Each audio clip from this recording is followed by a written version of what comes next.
Okay. Now I'm going to show you how you can do end-to-end testing. What is end-to-end testing? Is you are going to test the system as an end user. So the end user interacts with the system through the user interface, okay, through the presentation layer, okay. So you just click, you simulate the clicks in the browser, and you receive the answers, and the requests go all the way to the database, change the information, and return information there.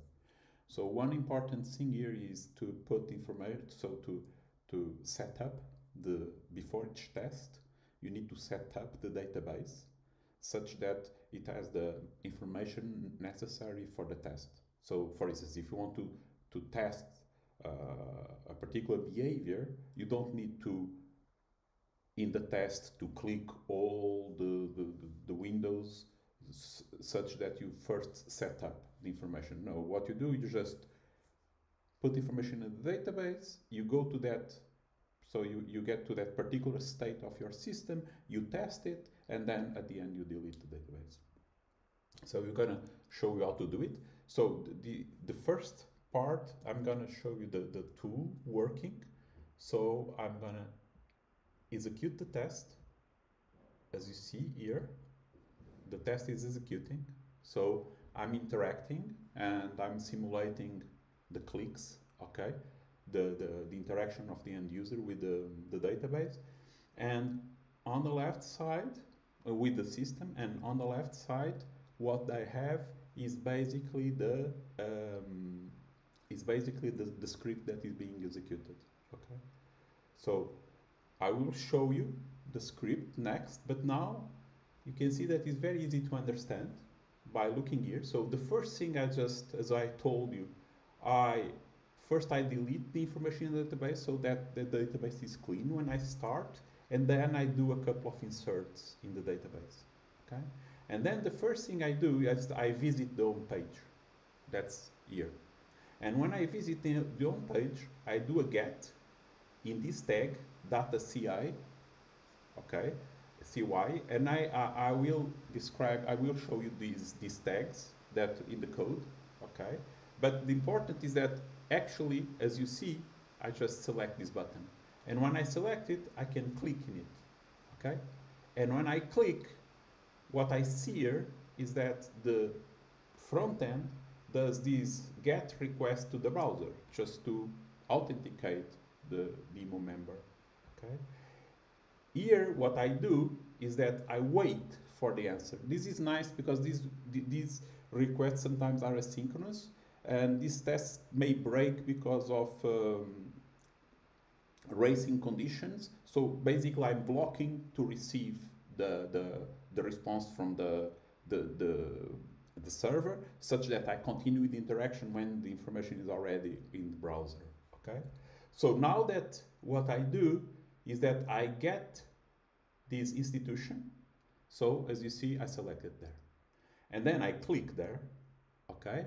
And when I click, it opens and I can get the activities, which is there. And when I click, basically, there's another invocation to the database, as you see there.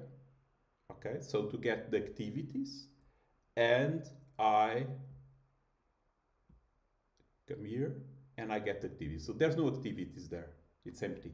So the first thing I do is I click in this button, I click in this button to create a new activity. So I click in it, and then it goes to the database to get the teams. I may need the teams. And now it opens the dialog, okay? And I'm start filling the dialog. So as you see there, I select the first field and I type information there.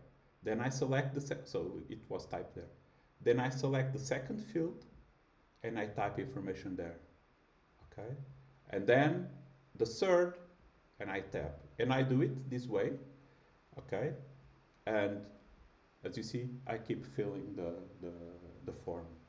Then I have these elements that is related with the data. Since I use an external component, it's a bit more difficult, but let's look at this that is encapsulated. So I provide a service to do it, and I actually have these speakers that this information, this uses CSS to do it, okay? And I click, so, and I do for each one of them. So I click in this one, I click in that one, and in that one.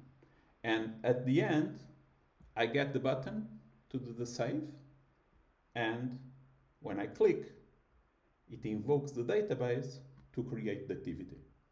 So it creates the activity, I wait for the end of the web service invocation, and then I get this page with the new created activity. Now that I have the page, I can try to inspect, to check if the information is okay.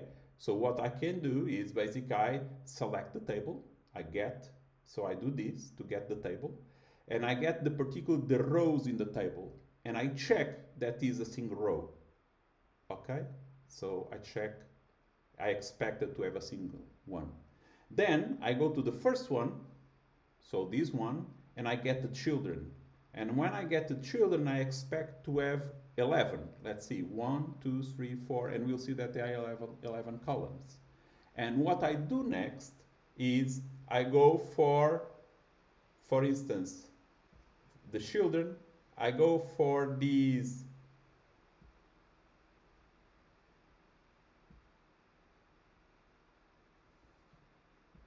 one, okay, for instance, I go to the, here I go to the 0 and see if the information is there, if it is elderly assistance. Here, I go for the 1, and I can check the information. That's what I check which information is in each one of the columns. So when I finish doing this, I get say, well, when I create an activity, other people can see, so the volunteers and the admin can see the activity information. So what I do basically, I just go to the logout button and I click, I go out and I start visiting the volunteer.